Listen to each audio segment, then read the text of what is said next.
Vamos abrir a palavra de Deus no Evangelho segundo escreveu João, capítulo de número 9. Hoje nós iremos considerar versículo 35 ao versículo 41 deste capítulo. É a última mensagem neste capítulo.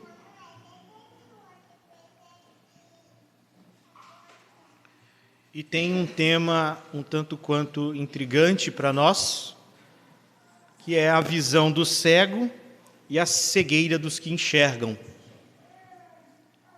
A visão do cego e a cegueira dos que enxergam.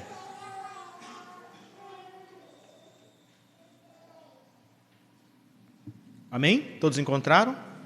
Considerando então, versículo 35 em diante. Ouvindo Jesus que o tinham expulsado, encontrando-o, lhe perguntou: crês tu no Filho do Homem? Ele respondeu e disse: quem é Senhor, para que eu nele creia? E Jesus lhe disse: já o tenho visto, e é o que fala contigo.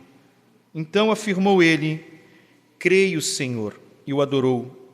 Prosseguiu Jesus: eu vim a este mundo para juízo, e a fim de que os que veem vejam, e os que veem se tornem cegos, a fim de que os que não veem vejam, e os que veem se tornem cegos.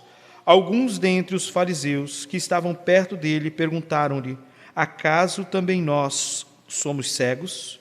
Respondeu-lhe Jesus: se fosseis cegos, não teríeis pecado algum, mas porque agora dizeis, nós vemos, subsiste o vosso pecado. Amém?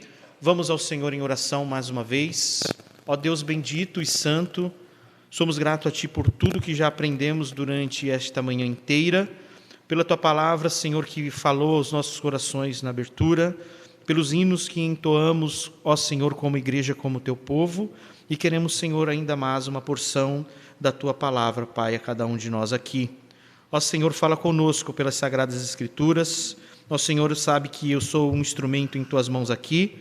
Ó Deus, que eu não me intrometa entre a Tua palavra e o ouvido de Tua igreja, mas sejam assim, ó Senhor, um instrumento, Pai, usado por Ti, para assim, Pai, ser conduzido diante do Teu povo. Louvado e engrandecido seja o Teu nome, em todo o tempo, em todo o momento. Amém. Então nós lidamos, irmãos, com todo este capítulo 9 até o presente momento, e agora nós consideramos o versículo 35 até o 41, e mais uma vez eu repito este tema que nós iremos lidar durante esta manhã, que é a visão do cego e a cegueira dos que enxergam. Interessante, né? Porque, obviamente, no sentido normal, cego não vê, mas quem tem vista boa, enxerga. Mas o que nós aprendemos nesse texto, meus irmãos, que existe uma cegueira presente até mesmo naqueles que se dizem enxergar, e uma visão dada àqueles que não enxergavam. O Evangelho de João, capítulo 9, começa com o cego de nascença, recebendo a visão física, e termina com ele enxergando espiritualmente quem é Jesus. Eu creio que os irmãos se lembram desses primeiros versículos. Versículo 1 do capítulo 9 vai dizer: caminhando Jesus, viu um homem cego de nascença. E os seus discípulos perguntaram: mestre, quem pecou, este ou os seus pais, para que nasceste cego? Respondeu Jesus: nem ele pecou e nem seus pais, mas foi para que se manifestassem nele as obras de Deus. É necessário que façamos as obras daquele que enviou. Enquanto é dia, a noite vem, quando ninguém pode trabalhar. Enquanto estou no mundo, sou a luz do mundo. Dito isso, cuspiu na terra e, tendo feito o lodo com a saliva, aplicou aos olhos do cego, dizendo-lhe: vai, lava-te no tanque de Siloé, que quer dizer enviado. E ele foi e lavou-se e voltou vendo. Que cura extraordinária. Este é o começo deste capítulo, neste Evangelho, capítulo de 9. Ele começa com o cego de nascença recebendo visão física e termina aonde nós iremos lidar com a graça de Deus hoje, enxergando espiritualmente quem é Jesus. Essa é a preocupação do Evangelho de João, lidar com quem é Jesus. Do lado de fora da igreja, muitos afirmam sobre quem é Jesus. Existe um Jesus ideológico, mental, cerebral, de acordo com a imagem de cada um, projetada segundo a mente de cada um. Porém, esse Jesus não é o Jesus da Bíblia, não é o Jesus que se manifestou de forma salvífica a nós. Aquele a quem esse homem encontra é o Cristo de fato, é o Cordeiro de Deus que tira o pecado do mundo. Ao mesmo tempo, os que se diziam ver, os fariseus, os líderes religiosos, se revelam espiritualmente cegos. Aqui nesse texto, meus irmãos, presente um grupo que se diziam enxergar, guias de outros, instrutores, guias de cegos. Mas ao longo deste capítulo o que nós vimos é que esses que se diziam ver, na verdade, eram cegos. Mesmo tendo olhos saudáveis, não passaram por aquilo que este homem que chegou a mendigar como cego passou. Tendo olhos saudáveis e vasto conhecimento das Escrituras, o movimento que nós temos aqui é, ao mesmo tempo que este homem cego de nascença passa a ver, nós temos esses que se diziam ver, se revelam espiritualmente cegos. Nesses versos finais, Jesus conclui o milagre como algo ainda mais profundo do que a cura física. Para muitos hoje, Jesus é simplesmente um curandeiro. As pessoas muitos seguem a Cristo por coisas que ele faz, mas ele vai além da cura física aqui. Ele revela que a sua vinda ao mundo traz luz para uns e expõe a cegueira de outros. Preste atenção, porque aqui está presente o Evangelho. Traz luz para uns e expõe a cegueira de outros. Não existe um estado entre as partes. Não existe um estado intermediário. Não existe um estado neutro. Ou estão em Cristo, ou estão fora de Cristo em condenação. Ou vêm, ou são cegos de fato. O encontro final entre Jesus, o homem curado, e os fariseus se torna um retrato do juízo espiritual que atravessa a humanidade. Uns confessam e adoram. Consequência direta da fé, culto, adoração. Uns confessam e adoram. Uns creem em Cristo e estão aqui, são crentes em Cristo Jesus, cultuam a Deus. Outros resistem à luz e permanecem em seus pecados. Entre esses dois grupos não existe um estado intermediário. Ou creem e cultuam, ou creem no Senhor e manifestam esse crer em adoração, ou de fato resistem à luz e permanecem em seus pecados. Não existe um lugar, irmãos, fora dessas duas possibilidades para um estado simplesmente de quem é um simpatizante, por exemplo. Ou confessam a Cristo e seguem, ou rejeitam e vivem permanentemente em seu pecado. Nesse sermão veremos como a verdadeira visão é um dom gracioso de Deus. Como foi a abertura nesta manhã. Aquilo que Isaías contemplou, não contemplou por sua própria capacidade. Deus se deu a conhecer aquele profeta. E como a cegueira espiritual, quando alimentada pelo orgulho, se torna a pior de todas as doenças da alma. Aquele homem que foi curado também era alguém cego espiritualmente, mas passou a ver. Porém, aqueles que se diziam ver continuaram em suas cegueiras, orgulhosos e obstinados. Uma proposição teológica, uma frase doutrinária. A revelação de Cristo distingue os que foram iluminados pela graça dos que, mesmo aparentando ver, permanecem cegos por causa do seu orgulho espiritual, por causa de sua obstinação. O sermão de hoje está dividido em 5 partes, é um pouco mais de partes do que o comum. Primeiro, versículo 35, o bom pastor que busca os seus, o bom pastor que busca as suas ovelhas. Parte 2, a resposta da fé, um chamado a confessar a Cristo. A confissão, parte 3, a confissão que se torna adoração. Aqueles que creem adoram o Senhor. Nós veremos aqui, meus irmãos, que é estranho observar um movimento contrário a isso. De pessoas que afirmam crer em Cristo, mas têm dificuldade em expressar isso em adoração. Porque o movimento que nós temos presente nesse texto é a confissão que se torna adoração.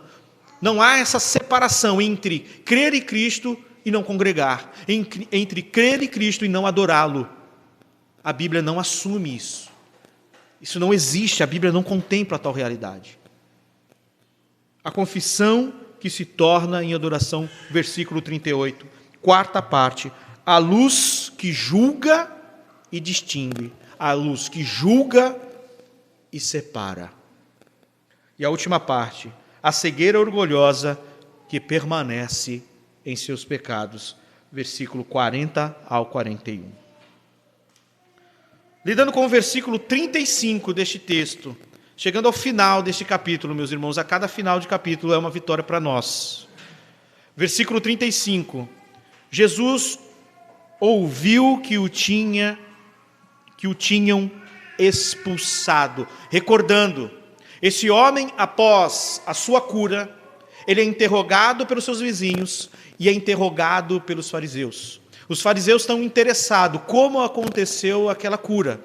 E quando aquele homem relata, aqueles homens que se diziam ver, o que eles enxergaram da cura foi terra, cuspe, lodo, realizado num dia de sábado, tradição quebrada. Esses que se diziam ver, não contemplaram a evidência dada por aquele homem, nem a mesmo a cura realizada por Deus pela instrumentalidade do Filho. O que eles enxergaram foi, este homem é um pecador, quebrou o sábado. Esse homem curado faz uma exposição, ainda que com uma fé inicial e simples, diante aquele interrogatório, diante aquele pequeno tribunal. Qual é a consequência disso? Ele é expulso. Jesus ouviu que este homem tinha sido expulso e, encontrando-lhe, disse-lhe, crês tu no Filho do Homem? O homem foi expulso da sinagoga, mas Jesus o busca. Essa parte, irmãos, esse finalzinho do capítulo 9, é uma antecipação do capítulo 10. Jesus, o bom pastor. As minhas ovelhas ouvem a minha voz e seguem-me. Aqui nós estamos vendo o capítulo 10 de forma prática e bela e linda. O homem foi expulso da sinagoga, mas Jesus o busca. Os líderes rejeitaram quem recebeu a luz. Aquele homem que recebe a revelação de Deus em Cristo é rejeitado por aqueles líderes religiosos.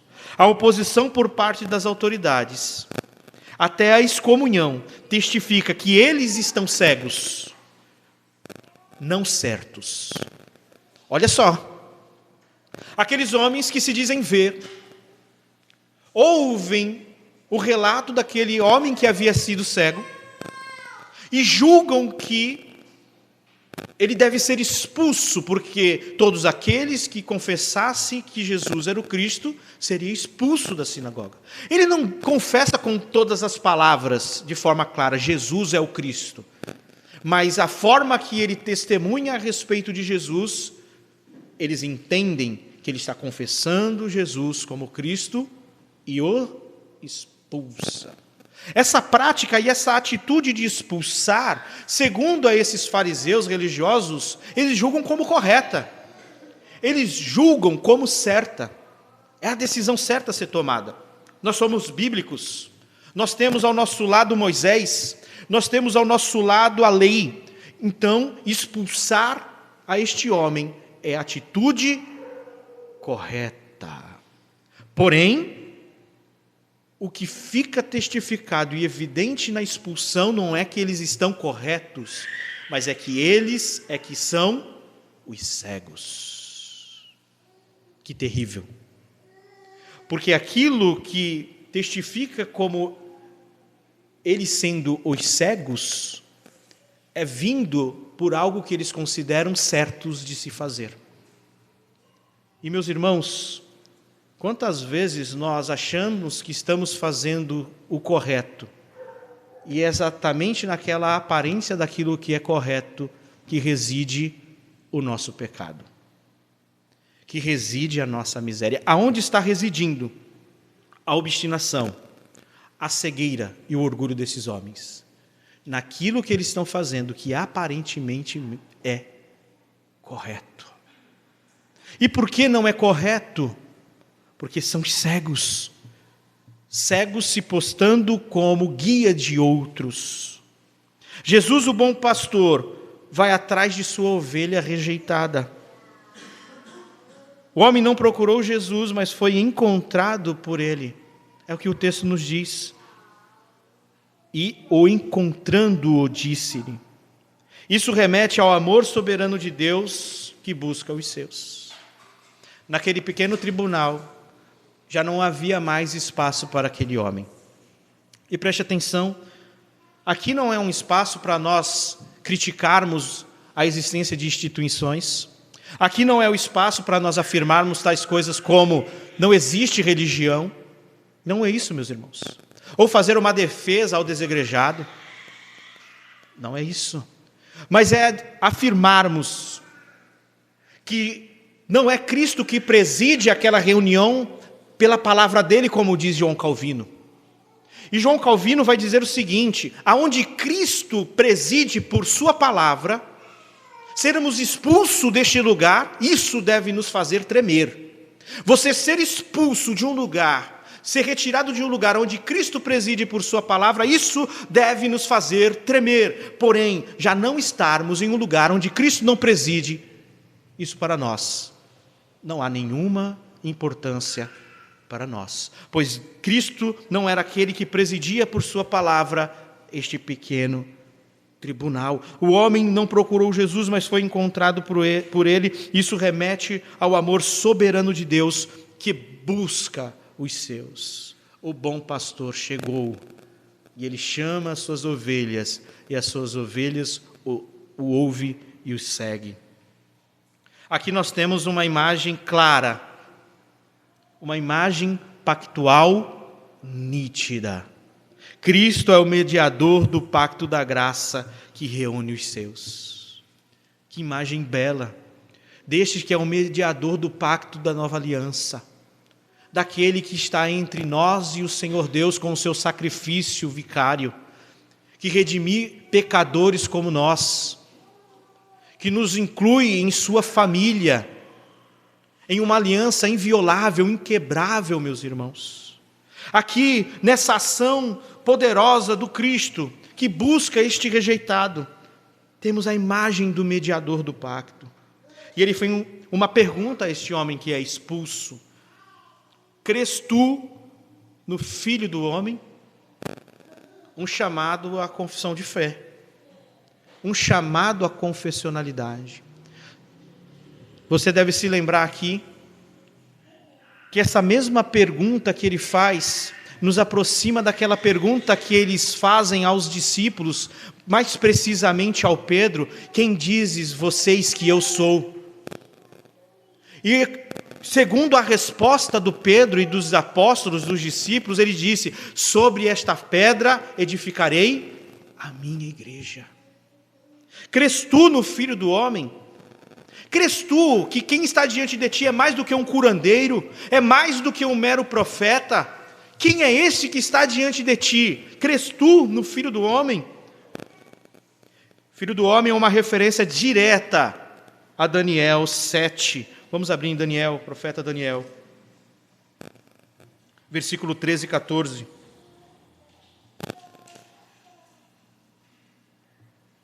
Quem é o Filho do Homem? O que significa essa expressão, Filho do Homem? Versículo 13 e 14, Daniel 7. Eu estava olhando nas minhas visões da noite, e eis que vinha com as nuvens do céu, um como Filho do Homem. Achou o termo aí, meu irmão? Olha só. E dirigiu-se ao ancião de dias, e o fizeram chegar até ele. Foi-lhe dado ao Filho do Homem, foi-lhe dado domínio e glória e o reino, para que os povos, nações e homens de todas as línguas o servissem, e o seu domínio é domínio eterno, que não passará, e o seu reino jamais será destruído. Filho do homem, meus irmãos, recebem domínio, recebe glória e reinos eternos da parte do ancião de dias. A quem o Senhor está chamando aquele ex-cego a crer? Em um mero curandeiro? A um resolvedor de problemas? Alguém a quem a igreja se reúne atrás de um novo casamento? Casa própria, um carro novo? Não, meus irmãos. É alguém que recebe domínio, glória e reino eterno. Jesus se apresenta diante daquele homem como aquele a quem Deus deu toda a autoridade. Toda a autoridade. A pergunta que Jesus faz a ele não deve ser entendida como: você crê que o Filho do Homem existe? Não é esse o tom da pergunta. Mas como? Você põe sua confiança no Filho do Homem? E quem é o Filho do Homem? É este aqui. Este profetizado por Daniel. Este que esses homens que se diziam ver deviam ter enxergado. Eles não têm Moisés, eles não tinham a lei, eles não tinham o profeta. O Filho do Homem chegou. A este que recebeu a autoridade do ancião de dias. Jesus se apresenta como aquele a quem Deus deu toda a autoridade. E aqui é um chamado à confiança. Você põe sua confiança no Filho do Homem? Aqui nós temos uma outra imagem pactual nítida. O Filho do Homem é o cabeça do novo pacto, o segundo Adão que recebe o reino e o transmite ao seu povo. A pergunta exige fé, não é apenas em um curador, mas num Senhor exaltado. Ele não encontrou um mero profeta curandeiro. Quem está diante dele é o Senhor dos pactos. É o Senhor do pacto eterno, que se revela de forma graciosa. Ele chegou. É Ele que está diante daquele homem. Não como um outro qualquer. Um dos sinais da fé verdadeira é ser rejeitado pelo sistema. Muitas vezes, quando nós pensamos em nós saindo de um sistema, nós sempre projetamos isso. Você que é crente, você sai dele. E de fato, nós saímos de muitos lugares. Mas nós não somente sairmos dos lugares, em muitas ocasiões seremos expulsos dos lugares. Esta é uma evidência da fé verdadeira, meu irmão. Quando nós nos posicionamos e assumimos as nossas convicções, somos expulsos, como ocorreu com este homem. A fé que este homem expressou diante aquele interrogatório o leva à expulsão, porém acolhido pelo bom pastor. Ele é expulso do sistema. Ele pode sair de um mero sistema falido e caído, mas é recebido no reino da graça, recebido pelo próprio mediador dos pactos.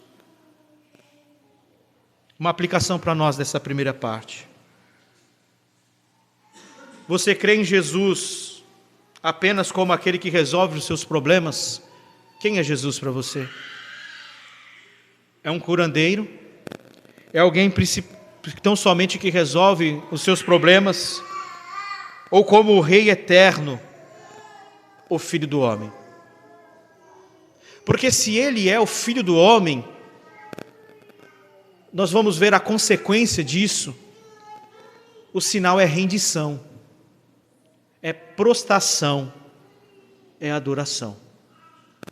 Se é um mero curandeiro, o relacionamento é de barganha, é de puro interesse. Me dá o que é meu, me dá o que eu vim buscar, eu vim atrás do meu interesse. A adoração, ela é algo centrado nas minhas vontades, no que eu desejo. Ela é algo simplesmente humanista, centrada no homem. Mas o chamado a crer é naquele quem recebeu toda a autoridade, o Senhor dos pactos, o bom pastor, Jesus Cristo, o Filho de Deus exaltado.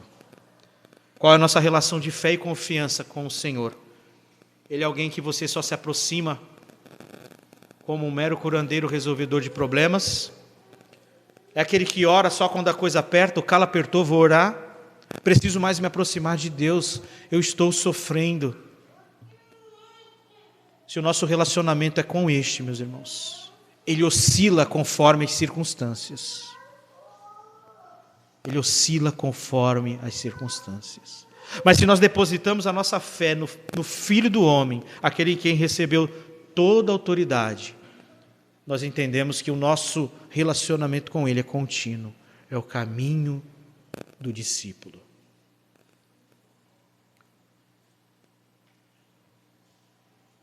O Salvador não busca em vão. O bom pastor não chama as suas ovelhas de forma em vão. Ele convoca a fé. Ele convoca uma fé publicada. O chamado gracioso que nós veremos agora é que conduz o pecador à vida eterna. Toda essa história desse ex-cego é uma forma prática de nós enxergarmos a obra salvífica de Cristo. Como esse estado regenerador que está acontecendo no coração deste homem faz com que ele, com uma fé simples, mas porém poderosa, se posicione mediante aqueles homens. E agora, de forma livre e consciente, ele é chamado a depositar diretamente a sua fé e a sua confiança em Cristo, pois Cristo é o objeto da nossa fé. Preste atenção nisso. O objeto da nossa fé não são as coisas que Cristo faz. O objeto da nossa fé é o próprio Cristo. Versículo 36, ele respondeu e disse: quem é ele, Senhor, para que nele creia? Ele nunca viu Jesus depois da cura. Este é o encontro depois que ele abriu os olhos. E respondeu e disse: quem é ele, Senhor, para que nele creia? Para que ele confesse agora publicamente a sua fé, consciente e abertamente.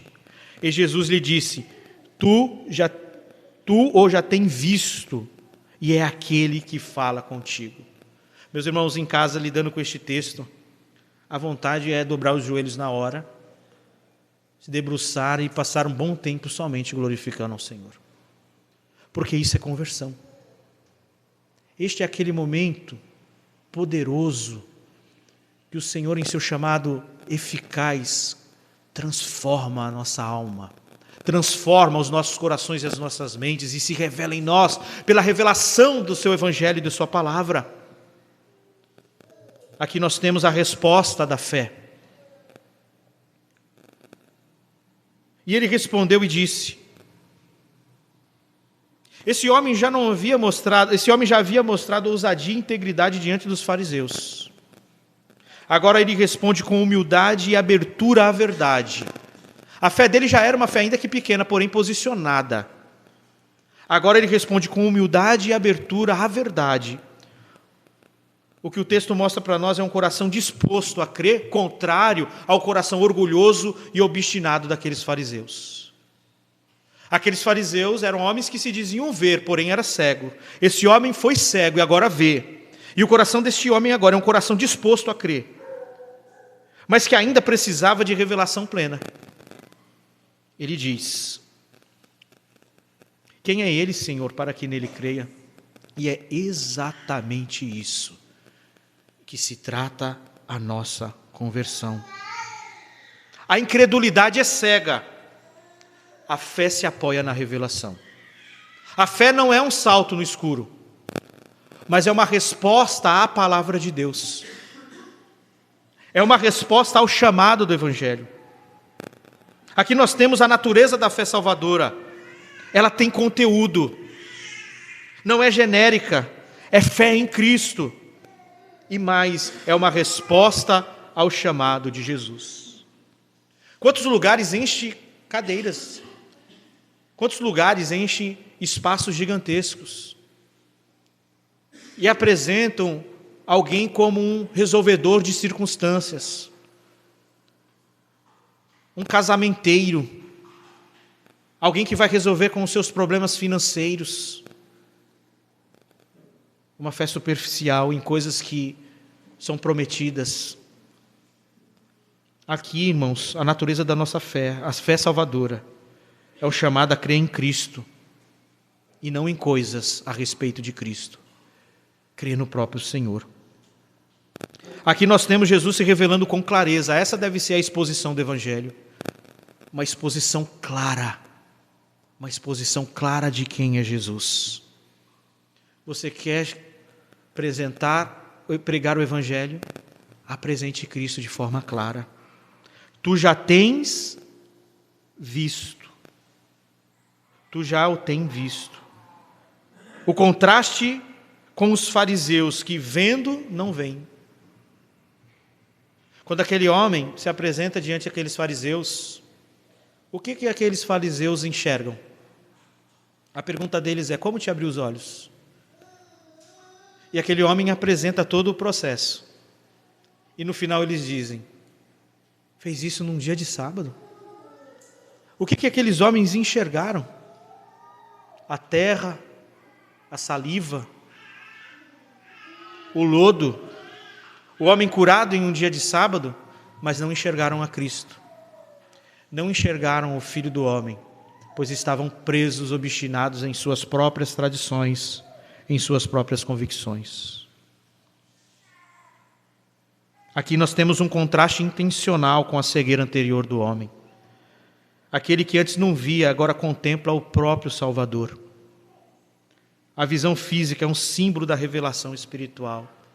A cura física daquele homem é pedagógica, é didática, para apontar o estado que nós vivíamos.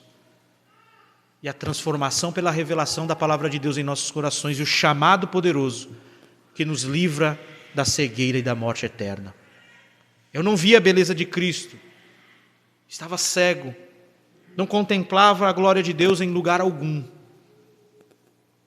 Porém, nós éramos cegos e agora vemos. Aplicação.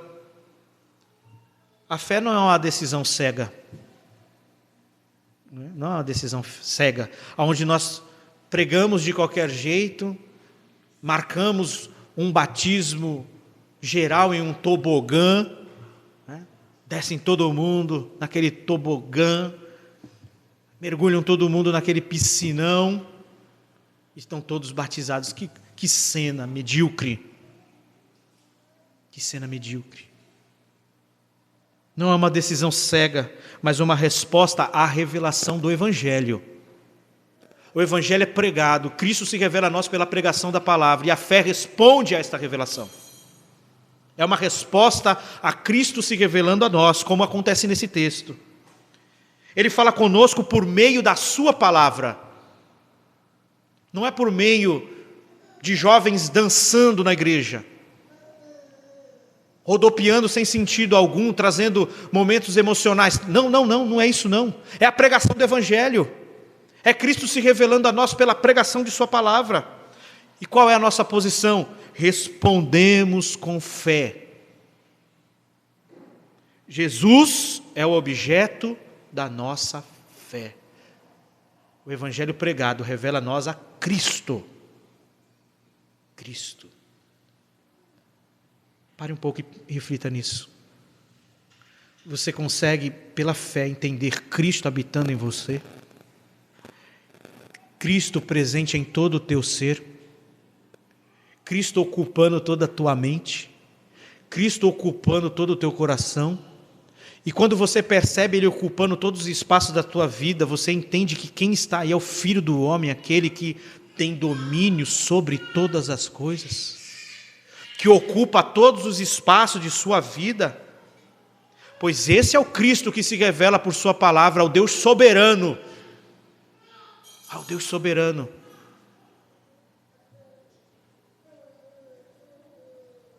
O versículo 38, nós temos a terceira parte do sermão, que é que esse estado de resposta da fé, essa confissão se torna em adoração, versículo 38. Ele disse, qual é a resposta deste homem? Creio, Senhor, e o adorou. Fé e culto, fé e adoração. Não é um crer e tenho dificuldade com o culto, não é um crer e eu tenho dificuldade em adoração, é completo. Creio e o adorou. A resposta é imediata e confessional. Ele diz, Senhor, Kyrios no grego, Senhor, o que nos indica um respeito, um reconhecimento. E aqui no contexto é um reconhecimento divino, um contexto da fé salvadora. A resposta é, eu creio, Kyrios, eu creio, Senhor, Tu és o Filho do Homem, a este quem domina sobre todas as coisas. E qual é a resposta da fé? O adorou. A adoração aqui é um ato de culto. É usado sempre no Novo Testamento para adoração prestada a Deus.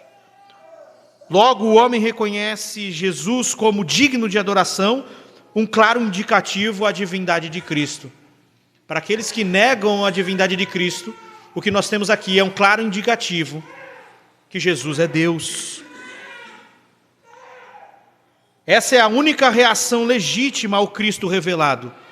Fé que se expressa em culto. Qual é a reação legítima da fé? Crer, agora eu vou cuidar da minha vida. Crer e isolamento. Não. Fé que se expressa em adoração. Fé e culto. Fé e rendição. Prostração. A fé verdadeira reconhece Jesus como Salvador e leva à adoração. Não é apenas aceitar uma doutrina, mas render-se em adoração ao Cristo vivo. Se a fé, o objeto da fé é Cristo, o objeto da nossa fé não é uma doutrina. O objeto da nossa fé é Jesus, é o Verbo encarnado.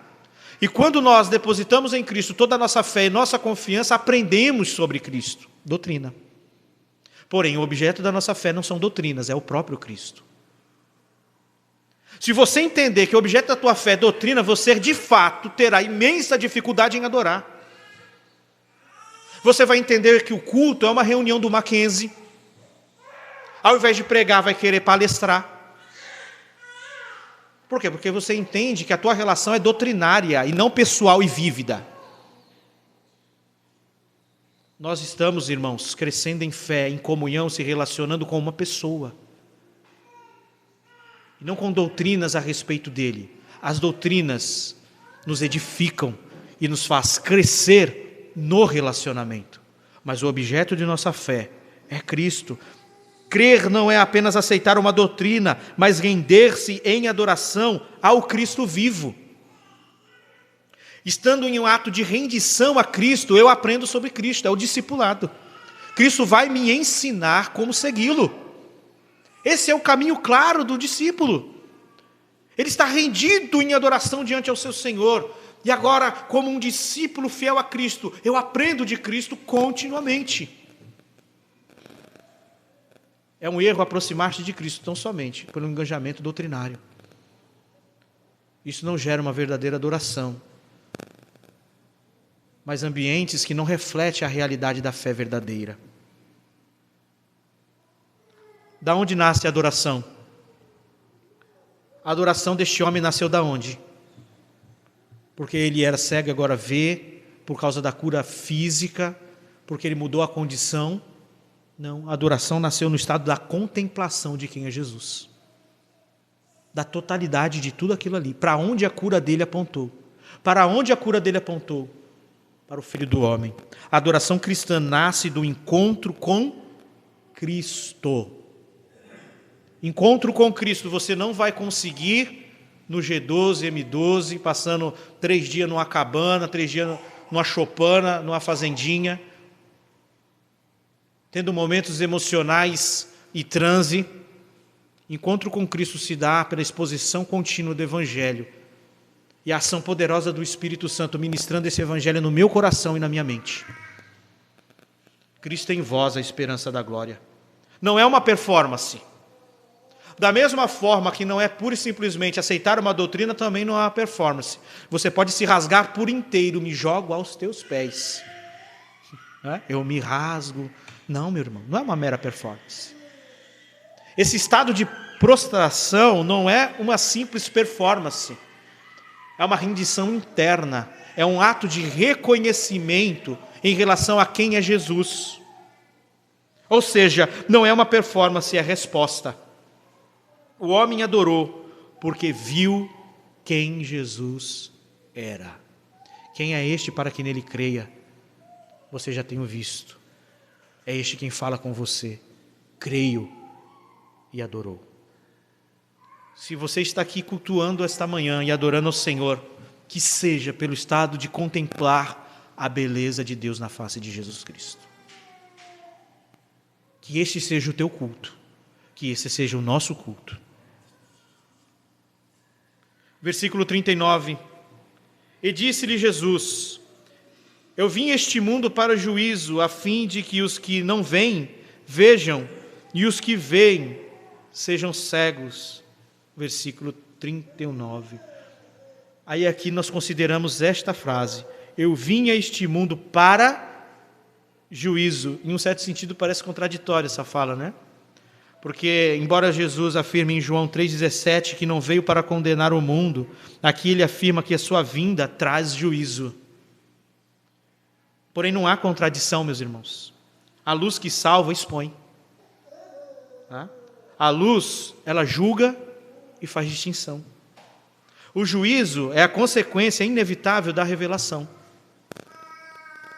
Aqui é aquela expressão tão usada por reformados. O Evangelho salva, porém condena. Salva aqueles que rendem, porém condena os que rejeitam. E por que condena? Porque aqueles que rejeitam a Cristo são amantes das trevas. Amaram mais as trevas e rejeitaram a luz. A condenação é essa. Cristo tendo se manifestado, o rejeitaram. Perceba, Jesus chama ao arrependimento e à fé. Jesus vem e chama à salvação. Aqueles que aceitam e vêm e recebem são os salvos. Porém, os condenados são aqueles que deliberadamente rejeitam. Para os que não veem, vejam. Quem é aquele que não via e agora vê? O homem da nossa história. Ele não via, porém agora ele vê. Referência aos humildes e espiritualmente cegos, que pela graça recebe visão espiritual como o homem curado. Ele era cego e agora vê. E os que veem, sejam cegos. Aqui é uma ironia contra os fariseus e todos os que confiam em sua própria justiça. Eles se dizem ver, mas na verdade eles são cegos. O homem que era cego, agora vê.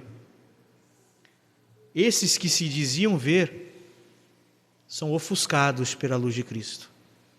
É como o farol de milha, né? Se é você que está no volante usando, é uma beleza. Pega no contrário, ele te cega. Essa é a luz de Cristo. Essa é a pedra angular, que para a igreja é edificação, alicerce, mas para aqueles que rejeitam é pedra de tropeço. Esses homens estão em estado de juízo porque rejeitam a Cristo deliberadamente, obstinadamente. Juízo divino de entregá-los aos seus próprios corações. Aqui Cristo ecoa Isaías 6. Vamos abrir mais uma vez, já tivemos hoje, vamos ler de novo Isaías. Aqui Cristo ecoa Isaías 6, do versículo 9 ao 10.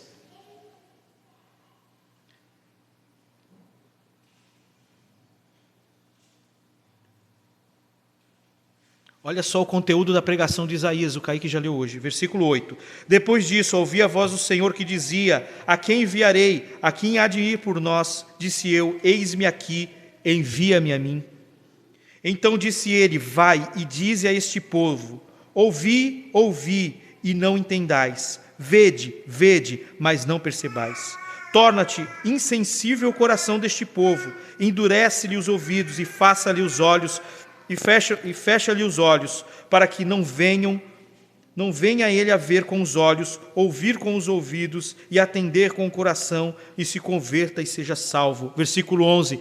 Então disse eu: até quando, Senhor, eles estarão nesse estado de cegueira? Ele respondeu: até que sejam desoladas as cidades e fiquem sem habitantes, as casas fiquem sem moradores e a terra seja toda desolada. Este é o Deus do juízo. Este é o Cristo que se apresenta aqui. E as pessoas querem ainda pregar um Cristo fofuchinho. Sabe o que Jesus está dizendo aqui? Que a luz dele salva, porém também cega. Não é uma invenção, meus irmãos, é o que a Bíblia está dizendo.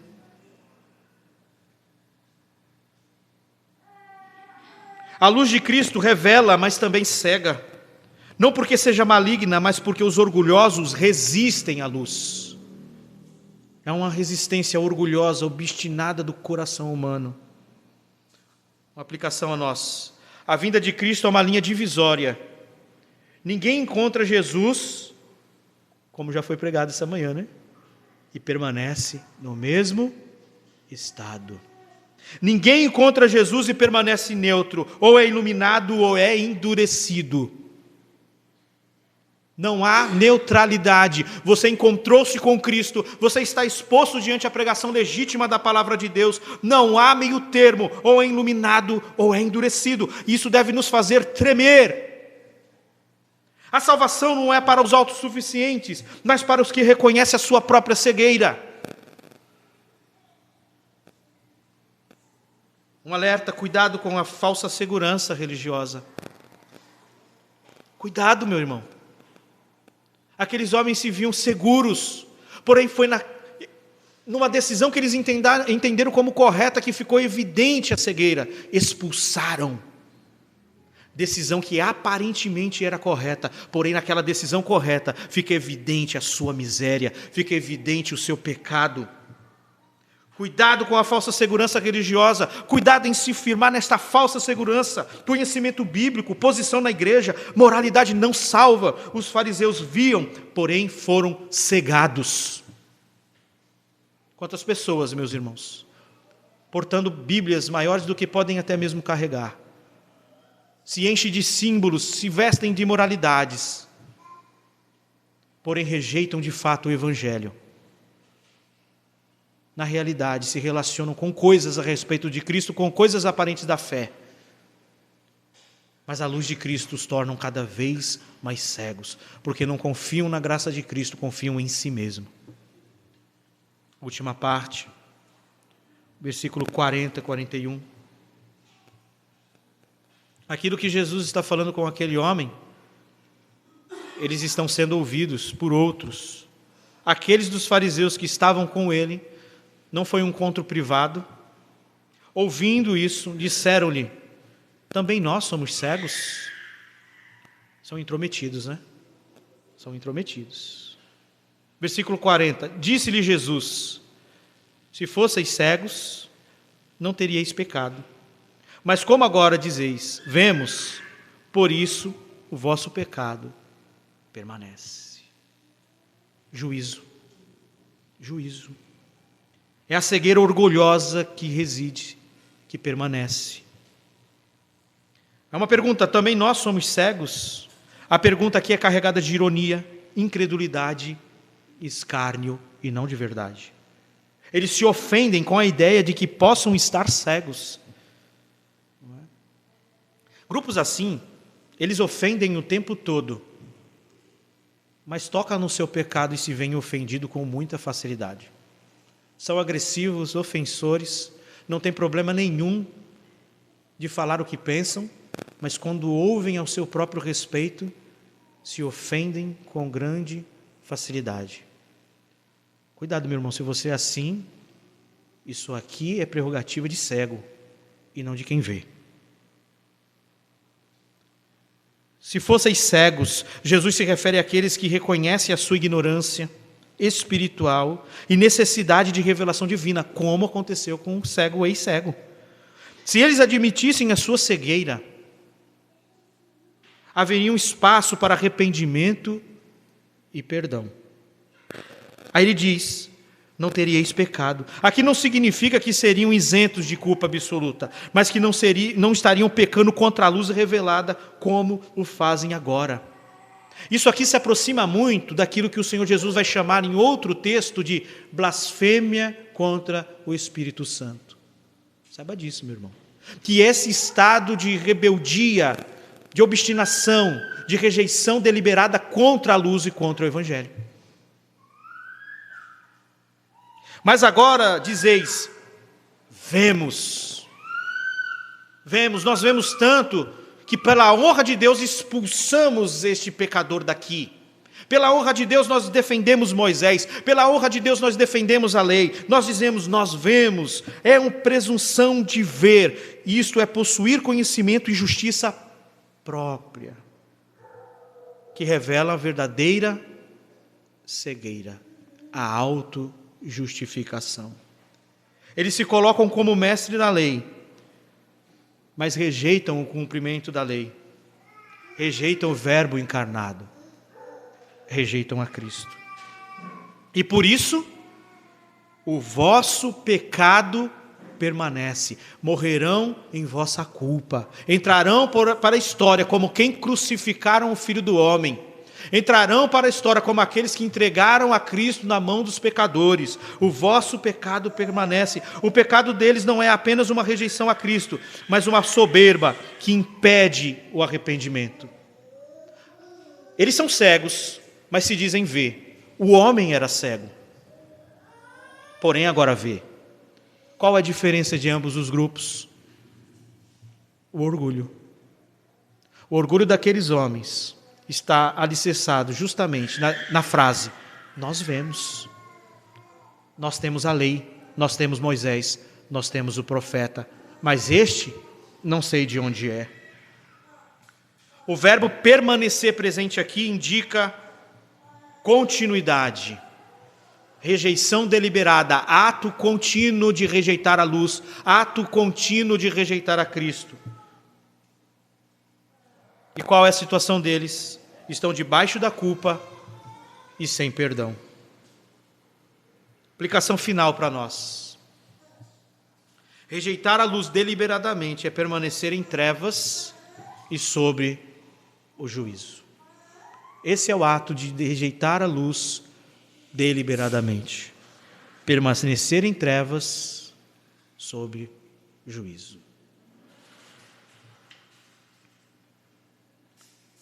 E aqui nós chegamos à conclusão deste capítulo. Capítulo 9 de João é um retrato do que acontece quando a luz de Cristo brilha no mundo. Uns, como cego de nascença, reconhecem a sua necessidade. São curados e entram no reino de Deus adorando. Esse é o estado, meus irmãos. Aqui é um quadro nítido da conversão. Outros, como os fariseus, confiam em sua própria justiça.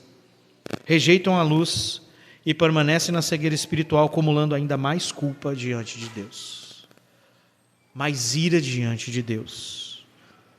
O processo do homem curado ilustra o caminho da verdadeira fé. Preste atenção. Versículo 11, ele começa vendo Jesus como homem. Versículo 17, depois como um profeta. Versículo 33, como alguém enviado por Deus. 35, reconhece como filho do homem. 38, e finalmente o adora como o Senhor.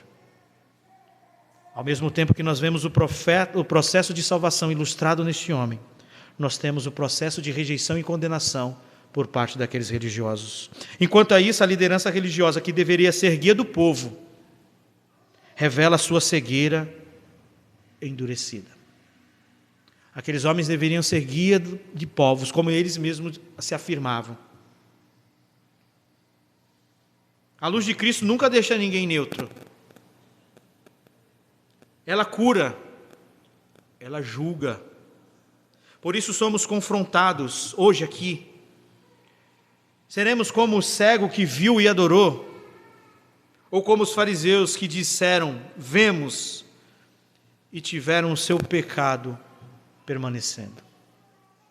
Quantos diante do Evangelho dizem assim, eu primeiro tenho que deixar isso, aquilo outro. Primeiro eu tenho que fazer assim. Em frases tão simples, irmãos, e corriqueiras, estão firmados em sua própria autojustiça. Aquele que era cego agora vê. Ele passa por um processo de enxergar suas próprias misérias e a sua impotencialidade, a sua incapacidade de salvação. Esse é o chamado do Evangelho. Escute isso, meu irmão. Escute isso, você. Você é impotente. Você é incapaz de converter-se. Você é incapaz de salvar-se. Veja isso pela luz do Evangelho que te traz hoje. Vá a Cristo. Se agarre ao Senhor. Reconheça Ele como o único e suficiente da sua vida. Não busque justiça em você mesmo, porque você não as possui. Você não as tem. É como Isaías disse, ai de mim. Contemple a santidade de hoje e se veja miserável. Aqueles fariseus se apoiaram na lei, nós nos apoiamos em tantas outras coisas. Se renda a Cristo e o adore de fato. Oremos ao Senhor. Ó Deus bendito, nos prostramos, nos rendemos a Ti, Senhor. Estamos rendidos em adoração à Tua palavra, ao Teu Evangelho. Somos pecadores, pedimos perdão dos nossos pecados.